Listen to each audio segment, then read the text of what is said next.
In Part 4 of Gulliver's Travels, Jonathan Swift uses satire to wittily allude to the many absurd aspects of English society. Unlike the previous sections, in which the focus is centered on a specific topic such as power or the Enlightenment, Swift seems to use Part 4 as a grand finale to solidify his society's nonsense. Everything from clothing to money to lying comes into speculation, and the reader must question what he or she used to be certain of. Departing for his fourth journey, it is not long before Lemuel Gulliver encounters trouble yet again. After taking in new recruits to assist in sailing duties, Gulliver finds himself to be taken captive and sent off in a small boat with few rations to find land on his own. He later arrives to a small island and, after hesitating before taking his embark, encounters ugly, hairy, monster-like creatures. Before being nearly attacked by the animals, two horses appear to his rescue.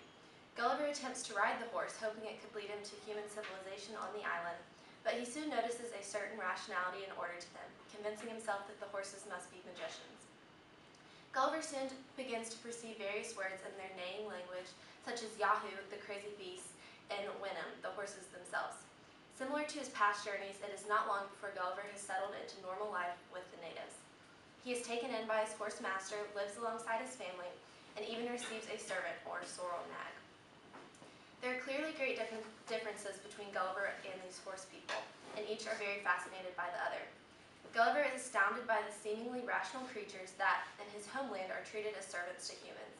The master, on the other hand, is perplexed by the fact that Gulliver nearly resembles the barbarous Yahoos in appearance, but he still somehow is reasonable and orderly at the same time.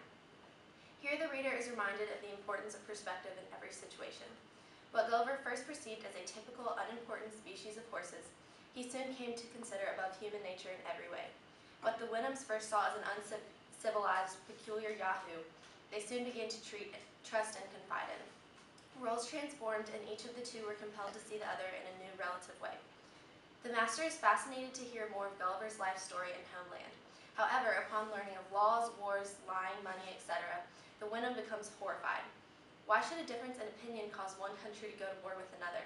He felt that the due shame was greater than the possible danger and believed that human reason would always overpower physical strength. Laws, on the other hand, should intend every man's preservation, rather than promote punishment and ruin. It was a pity, he thought, that men so able as lawyers should not promote the instruction of wisdom and knowledge to others.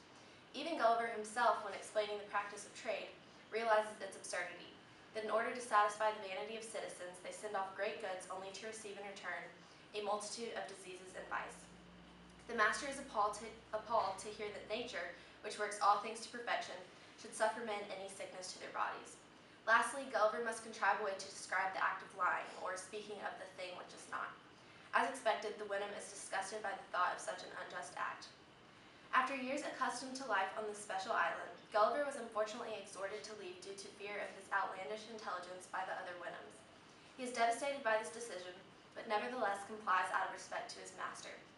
Upon his departure, Gulliver reflects on the great wisdom of the Wenhams. He hopes for them to return to Europe with him, sharing their wisdom in colonizing the uncivilized nation. He is also now utterly disgusted by the sight of humans, both foreign rescuers and his own family, and he sees them as barbarous Yahoos. To endure these issues, however, he purchases two horses that remain in his very own stable, and they serve as a constant reminder of the brilliant Wenham society.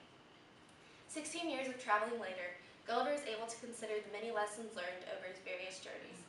I believe that the most important of these is the power of perspective. From being a giant in a land of little people to being miniature in a land of giants to being an inferior to horses, Lemuel Gulliver lived life from a very few diverse perspectives. These pilgrimages revealed to him his own ignorance to the rest of the world, and, feeling so strongly about the new societal concepts upon which he was introduced, he desired to share his findings with others. He made it clear to the reader that everything was published truthfully and for the good of society, not his own benefit. I imagine that Swift's essential hope with this novel was to open the eyes of Europeans at the time by revealing their past ignorance of the surrounding world.